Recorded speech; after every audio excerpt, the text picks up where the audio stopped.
Welcome back to Build Your Empire Through Real Estate with your host, myself, Alexis Salikas. And we have a special guest all the way from Houston, Texas today, Monica Montez. Thank you for being with us. Hi, hi. Hi, it's Thank so you so nice to much for have you. inviting me. Of course. We're happy to have you on. Excited to learn and grow from you and all the golden nuggets we're going to hear from you today. You guys, thank you for listening and tuning in. Monica is an absolute force. She has actually been a team leader at Keller Williams there in Houston for 6 years, and you have grown an impressive agent count of 590, almost 600 agents. And in today's crazy real estate market, that is pretty incredible. Yeah, when I first launched a KW, it was at Central, and we it didn't exist, and somehow, some way, my OP took a chance on me, and allowed me to build a company for him, and we grew that one to 165 agents, 350 million in volume, very quickly through COVID, and then so it started in June of 2019. He offered me the job after he KPA'd me, promised not to make me cry, the motivational speech. And after those 6 interviews or however long it is, he said, okay, we started June of 2019. We became official February 2020 with 33 agents. 3 weeks later, COVID happened, the world shut down. And I thought, what did I get myself into? I had just left my real estate. I went all in. If you're a team leader, I just was like, I don't think I can do both well. So I'm going to go all in.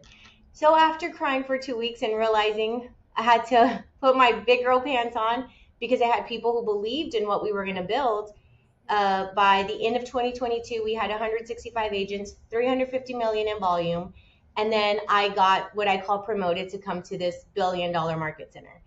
And we were ranked number 4 when I got here, in Houston and agent count. And now we're number 1, and we're number 1 in profitability. And it's just been awesome to see us continue to climb and, exceed expectations. So incredible. And I mean, you are just being so humble because you and your team did over 1.198 billion in real estate volume in 2024. So, I mean, absolute powerhouse with us here today, you guys. You have to give this a listen. She's going to share all the golden nuggets. So, let me go ahead and introduce you just with a little bit even more than we've already given some of the people. And then we're going to dive right into the meat and potatoes today. So, All right.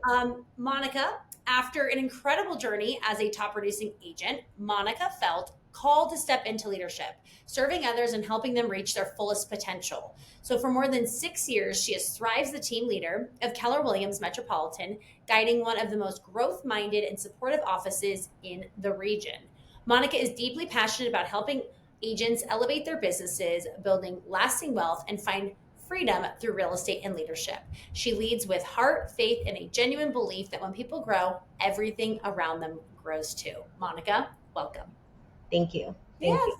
yes, absolutely. So let's dive right in because I would love to hear about some additional successes. You've shared a few, and again, congrats on all of them, that is ultimately attributed to your success in this role. One of the things I found is I've always been blessed enough to be surrounded by the right people, Hmm. right? I mean, that's a huge contributing factor to who I am. I've had great mentors, I've had great friendships. My leadership team some of them they are my friends, but they were my friends and they're here because I'm like, oh, I have an opportunity for you. And I'm not against men. I have Bill on my team, but I love my women, and we are just so collaborative, and we're friends, and we understand, God, family, business, and that's how we run things. And we all are here to serve, and we all help each other where needed. And to get Nicole, she's been here for 20 years.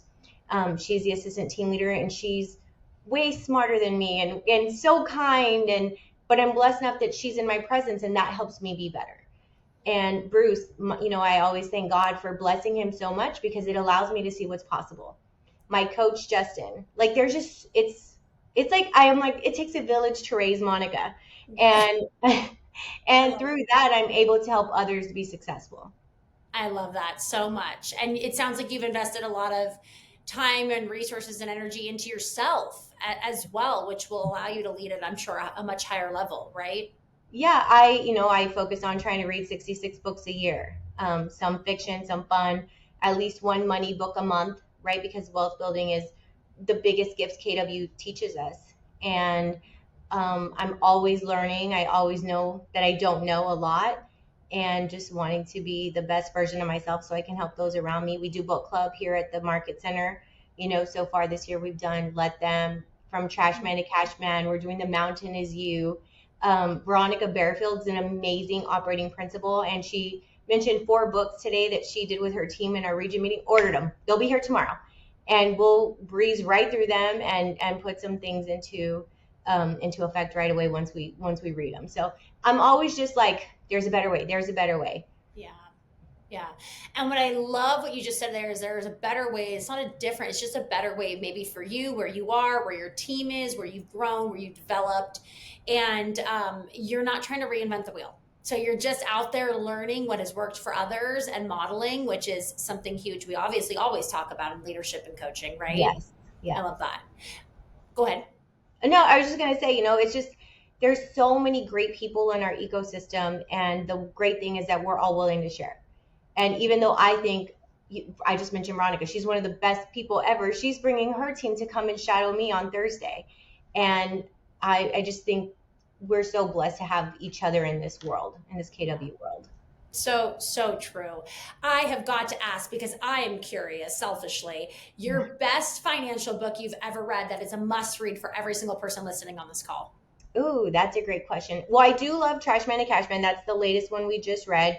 But I also love The Simple Plan to Wealth, and it's about living on 4% of your income, which when I first read it, I thought that is insane, because I have 3 kids, right? And 2 are in college, and one's in private school.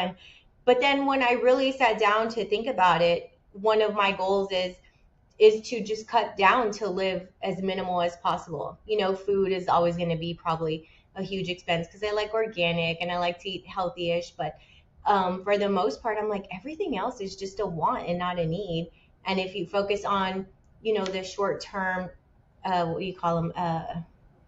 What's the Short word? term sacrifices for the long Yeah, term. sacrifices. Yeah, and then I'll have some long term game. And my son the other day said, "Mom, aren't you tired?" Because I was like cooking dinner. He goes, "You worked out, you went to work, and now you're cooking." And he was just like, "I just went to school and I'm tired." He's in college. And I'm like, "Son, I just have such a big why. I don't even feel tired. Like, I just keep going because there's so much to do and so much I want to accomplish and so much I want to share." And I get like Myron Golden's my person right now. I'm so obsessed with him. I call him my uncle. He has no idea who I am. But he has so many great wealth building tips, and they're very biblical based, and a lot of the financial books I read, he aligns with that. So it's always the constant learning, wealth building.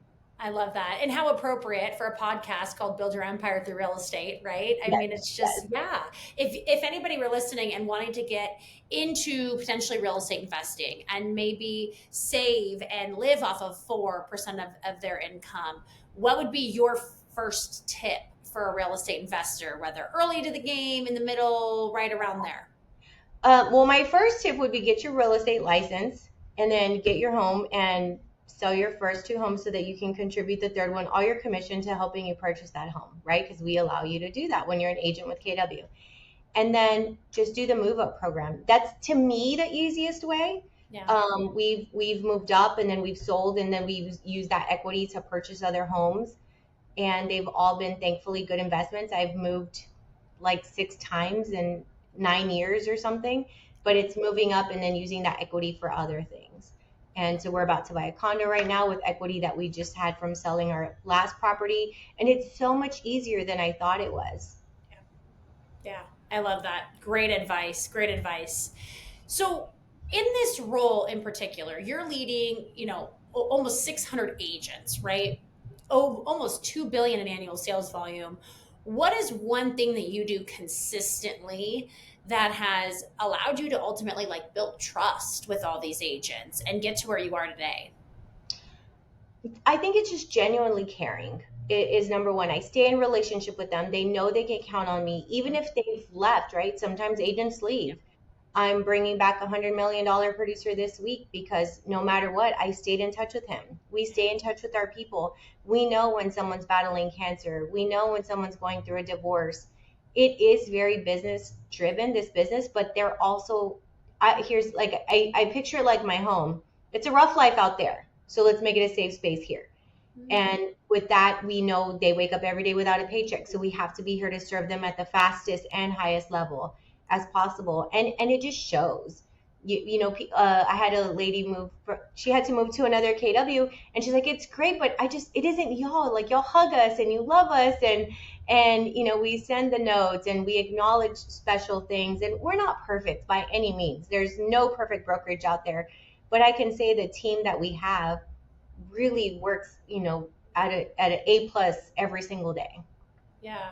For those that own brokerages, work for brokerages, have mega teams that are leaders of mega teams that are listening, what would you say one or two things you guys do as a team consistently for your agents to help keep them happy and retain them and help them stay in production? Yeah, we take a look at the multi-year trends and we see what's lacking, right? So if listings tend to be down, we're going to bring in some listing classes. If we see, we have lower commission for some reason, like, let's have a conversation about that. What are you guys seeing? Our agents, are people asking for concessions? We really focus on the numbers. I actually have them right here. I mean, I'm married to the numbers, and the numbers always tell the story. Yeah. Lori, our broker, I tell everybody, forget everybody here. Lori, our broker, you can't find anybody else like her in the world. She does a class on Monday for 30 minutes. She sends an email Sunday night, and she's like, this is what we're going to learn. She highlights on the addendums what she's going to go over. You can't find that level of service anywhere else, and it helps your business. Everything she tells you, anytime a contract changes or a law changes or whatever's happening in our realtor world at the moment, she's on top of it, and she flips it in a way where you're going to gain clients and their trust. Yeah. And our coaching program is incredible. We have a dual career program where you're not just online learning, it's actual assessments, and we do, labs, learning, and then layering on top of that. It's a lot of just lab work. So we're very intentional about everything we do. We're changing the wall from just a top producer. It was driving me crazy that we just had the top producer wall and it was names. So we just ordered everything. It's coming in, and we have 100K, 250K, 500K, and $1 million+, and they'll get their picture with their name. That way, even if you're on a team, you're acknowledged, right? So we're always, again, just what can we do better? What can we do better? Fridays are agent days. My agent days, where I will have business meeting with any agent who wants, who's here at the market center. If I've won builder listings for agents. I got an agent, a $2 million listing. I don't ask for anything. It's for her, right? That's her win. Just get me in the room and I'll close it for you. Yeah. I got 6 listings for another agent. Just get me in the door. I'll get it for you. And my goodness. So you're going on some of these listing appointments with your agents. Yeah. If it's builder, that's where I thrive with new construction. And so I tell them, use me. I'm your teammate. Let's do it together. And we are just really involved, I think. We're like nosy moms. Yeah, we're like nosy moms. You can't get away from us. You can't get away from us. I'm like, oh yeah, I saw you on Instagram. What were you doing over there? And, we're always keeping up with them. Yeah. So even with 590 agents, you are still doing such an incredible job at keeping up with all of your agents, being intentional, slowing down. What I also heard was that you're also really good at giving something of value depending on where they are. You're meeting people where they are, whether they're a new agent who need a coaching program or a top agent who's going out to earn a builder's trust. Like, you are there for them. And so I think that's something that really speaks to ultimately your culture and likely your retention in some of these numbers. Yeah, one of my agents, she's been closing a lot of transactions, and she is killing it. She's in year 2. But then when I looked at it, I was like, oh my gosh, she's doing so many leases. So I called her and I'm like, hey, we need to have a meeting because you're doing an amazing job, but I need to get you focused on buyers. And I called her, right? So that's a relationship that I'm going to keep for a long time because she knows I'm paying attention. Yeah. And it's not, well, I'm going to leave to another brokerage because they're going to give me leads. No, I already know what you need. Let's talk about it.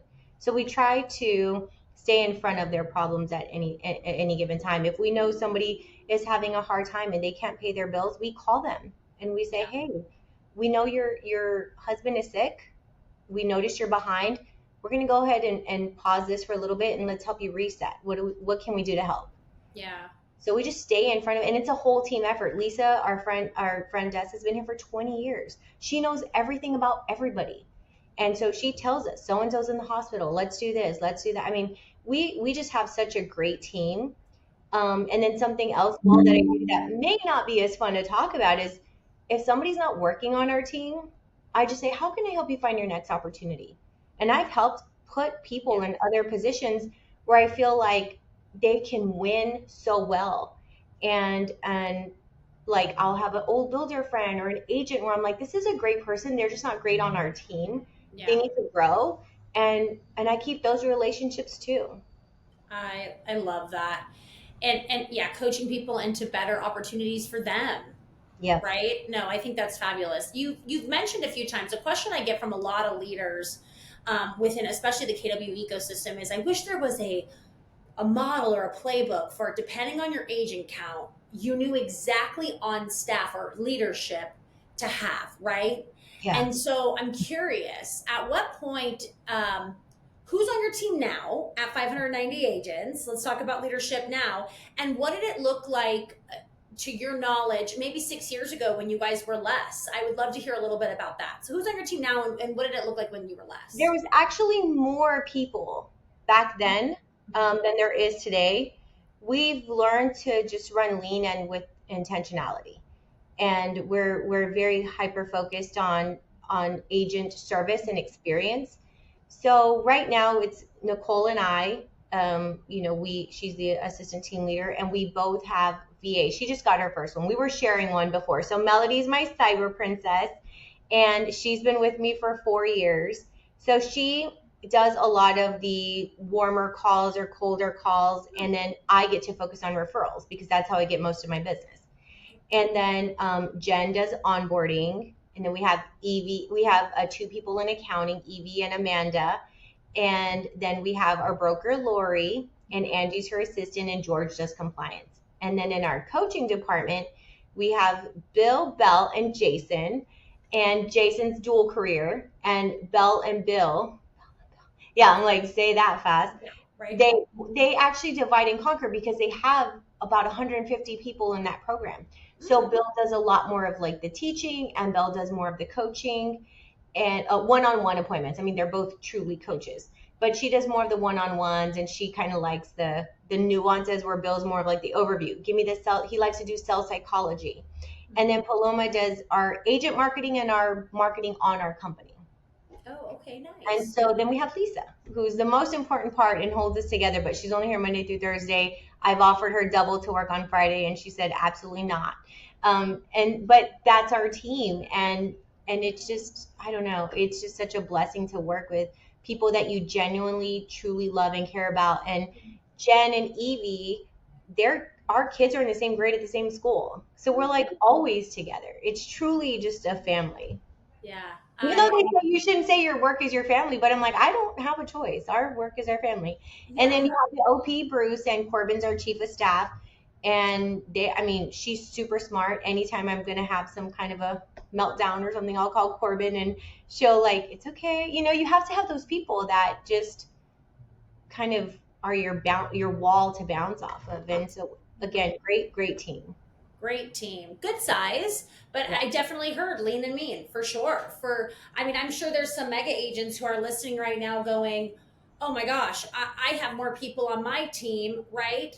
Yeah. And as an agent, right? In terms of like staff. So I think we've given some people, I'm sure, some things to think about for sure. Yeah, we have 2,400 transactions that run through this place. And we just, we run a tight schedule, and I try to let the girls go home early sometimes during the week just to be with their family. I never want them to get burnt out. We help each other. If somebody's got to work from home one day a week, it's not a big deal. We make it all work, and we all pitch in where is needed. And nobody here has the mindset of that's not my role. It's how do I help? Where can I pick up? So I think when you have a team like that, there's no way you can lose. Yeah. How do you navigate a team like that while also making sure that everybody is getting what is in their lane done, even the things they may not love to do in their lane, without getting distracted trying to help everybody else? There's a lot of accountability. We focus on GPSs. Nicole and I will take about 2 days off, not off, but away from the office to plan the next year. And while we're planning the next year, every department has metrics that they have to hit. So when we're building out the GPS in the year, we also build out events. And that way that helps marketing ahead of time or agent services ahead of time. And everybody has a metric that they follow. And I always tell people, when you're not doing it, right? Like Bruce will never have to let me go. If I'm not hitting my numbers, I'm going to come to him. I'm not going to put it on him. I'm going to say, hey, BK, I probably am not going to be well at this job for much longer, right? And that's kind of the tone I set for everybody. If you're not doing it or something's wrong and you're having a struggle, let's have a conversation. Don't make me come to you. Don't put me in that position. We're a team, and there's nothing we can't figure out as long as there's transparency around our accountability. Yeah, I love that so much.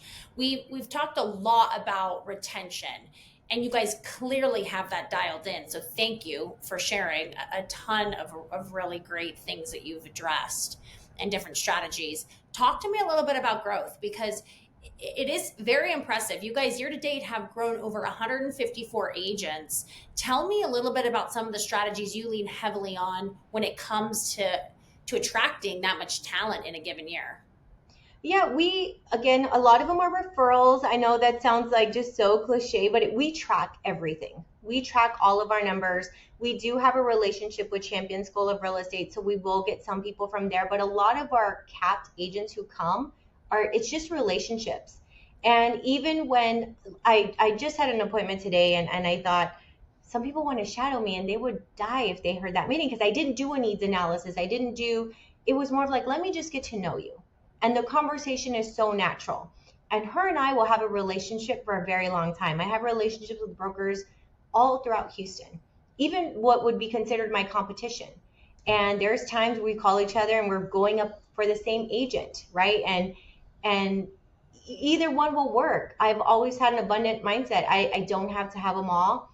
And I just if I see somebody starting a brokerage, I'm going to call that person and say, hey, let's meet. I run a brokerage. Let me share some numbers with you. And then inevitably, when they're ready to come on, they know who to go to.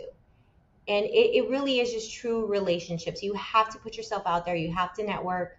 And I don't go to happy hour. I don't do any of those things. It's more of just, let's meet. Yeah. And during my work hours, because I have 3 kids, I have to go home. Yeah. And I have a husband, and I want to make sure that I'm still being a great wife. So it's just very intentional meetings. Anyone I see with a great listing, I'll call them. Hey, congratulations on that listing. How did you get it? Oh, I see you're working with this builder. I know him. Here's some tips of what I know he likes, so you don't lose the account. And just people knowing that we know what we're talking about helps build relationships. And then we when you meet with your agents regularly, and they know that you're going to add value to their business, they know you'll add value to their friend's business. 100%. Yeah. So like one 20-something $1 million producer, her friend referred us. Her friend is here. Yeah. And she's like, I interviewed 8 brokerages. Wow. It was very serious for me to move. She was leaving her aunt's brokerage. But because her friend knew, we would take care of her. So you just have to have those relationships with your agents, and then you have to network. I love that so much. It's funny. I always say these calls come at the perfect timing, right? No matter who finds them and when. So for me today, it was like, you know what? I needed that reminder today personally. The abundance mindset of I don't want to be in business with everybody, right? I feel like we get stuck as business owners, right? When agents are our clients, team leaders are our clients, doesn't matter who's the client.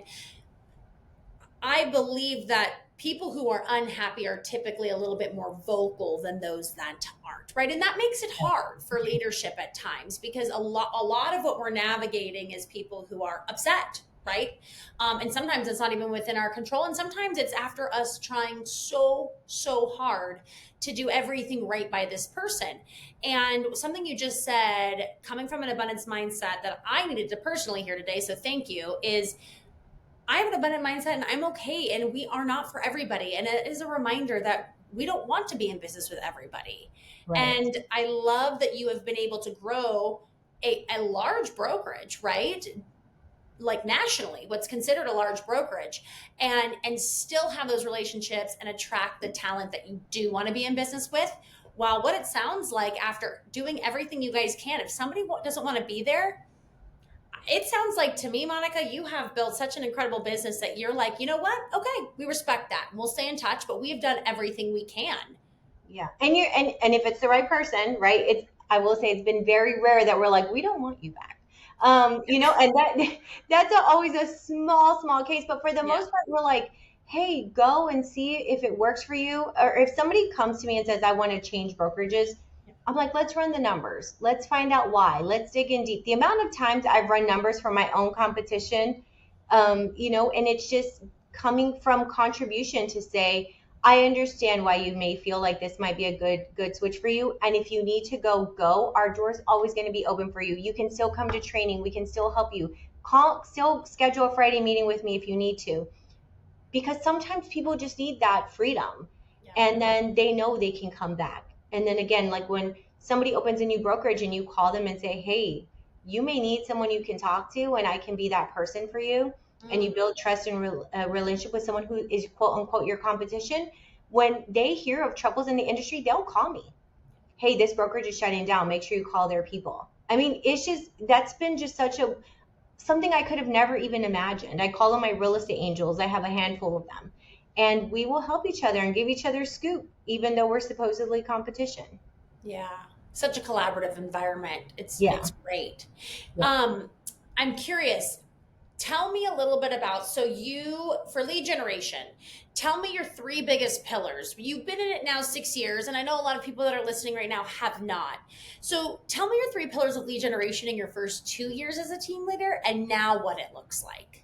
Okay. I know there's no such thing as luck, right? But I did feel like I got really lucky. When I opened up the new brokerage, it didn't exist, right? And I started promoting it on my social media. This is before I knew I wasn't supposed to, because it was illegal, because it wasn't a full formed brokerage. But some people saw it, and I kept saying, new Keller Williams coming in East Downtown Houston, Keller Williams Houston Central coming soon. And really the name is what I shouldn't have been saying. And people saw it, and they messaged me and said, what is this brokerage? I'm from that area. I've always wanted a KW there. And I found a couple agents who really just believed in it, and word of mouth. And then we all built it together. I mean, they helped me put the furniture together, and somebody bought the microwave because we didn't have any money. We were a new brokerage, right? And we cleaned the toilets, and somebody brought in their priest to pray for us. And it was just like you just have to find 3 or 4 people. Yeah. That's all it really takes. If you can find 3 or 4 people who believe in you and believe in what you're doing, they will go to bat for you. Yep. And then that's really how it built. And, to now it's changed. Now it's referral business. I have a friend for 11 years who knew who I was. He knew what I was doing. He would call me, ask for advice, and then never came. And then when he's like, hey, I'm coming now. I never asked him to, but I always helped him. And they're a 20-something $million team and growing. And you get the calls. They call you at some point, but you just have to, stay front of mind. Just like we tell our agents, you have to stay front of mind. We as team leaders do too. And you can't give up. This is not a, year game. I didn't know what I was doing for like 2 years. I was like, what do I do? Why am I here? What do I say? And I just wanted somebody to like give me an easy button. And there wasn't one. It's just like anything else. You minimum 2 years to figure out what you're doing. Mm-hmm. Yep. I could not agree more. I definitely know as a team leader previously myself, I really took stride around the 2-year mark, 2.5 year. And listen, I would be lying if I said before that, I didn't think, oh my gosh, this might be too hard. I am not sure, right? And I am so glad I stayed as long as I did because of the success that we were able to have and the lives we were able to change. So I could not agree with you more. It's that 2-year mark in real estate leadership that I really believe gets you going. Yeah. And then, I just want to be transparent too. When I first started, like every 3 months, I questioned my life, right? And I would have breakdowns and then talk to my coach, and he would have to talk me off a ledge every couple months, and then it went to every 4 months, and then every 6 months, and now it's like every year we're like, okay, how are we at, where are we at, how are we doing, right? Because it can be a lot. There's a lot of weight that comes with, if you don't hit your goals, you're letting your whole team down. I mean, that's such a big responsibility. And then the agents, you're letting them down because they want to be at a winning market center, and then you're letting your boss down who believed in you. And there's just so much pressure at any given time. And then if you say the wrong thing in a room full of people, it can be a lot, but at the same time the reward way outweighs the pressures and everything. And if you run a schedule, you can at some point have just such a great life. Yeah, I couldn't agree more. Tell me, as we leave everybody today, I want you to leave everybody with one piece of advice that you would give to other, top agents, team leaders, brokerage owners, whether with Keller Williams or not. What is one piece of advice that you'd love to leave the listeners today? I would say it'd be follow a system or follow a model, whatever that looks like for you. So my first month as a team leader, they sent me to Florida, and Lucas Sherana was the instructor. Yeah. And he said, Monday, Tuesday, Wednesday, Thursday, you need to have 3 scheduled appointments. And then Friday you meet with your agents, and you have to have 2 cappers a month. Those were the 3 things I walked away from that meeting with. And so I have on my calendar 11, 1, and 3 are my appointments. Monday through Thursday. Fridays is for my agents, and 2 cappers a month. It wasn't until like 2.5 years that I found out that like the average market center gets 4 cappers a year. And I was like, what? But because I knew a system and a model, that's just what I did. Everything else fell into place. You go to you have all the reasons in the world not to have that. But I have those appointments or appointment slots. My schedule is what it is. I learn not in those times. Money-making activities in those times. So just follow a system. Follow a calendar. Don't let the noise get in the way. And if you do that and you get 2 cappers a month, you will be golden. And it doesn't matter what anybody else is doing. It doesn't matter what the market is doing. It doesn't matter. Just focus on you. Yep. Such great advice. Monica, thank you so much. I mean, I really hope that everybody stayed with us, because this was 32 minutes of absolute gold. You had so much tenacity and grit. I just appreciate you so much for sharing that and being willing to collaborate with me today. If people want more of you, where can they find you? Whether social media, email, whatever you feel like giving today. If people find it on their hearts to come find you, where can they get more of you? My email works, or I can give you my social media, which I don't even know it. My Instagram. Your Instagram handle. My Instagram handle is m.m.montez, and then my email is mmontez, MONTEZ, @kwmet.com. I love that so much. Monica, thank you so much. It's been a pleasure and an honor, and I look forward to just staying in relationship with you. Thank you. Thank you so much for having me. Take care.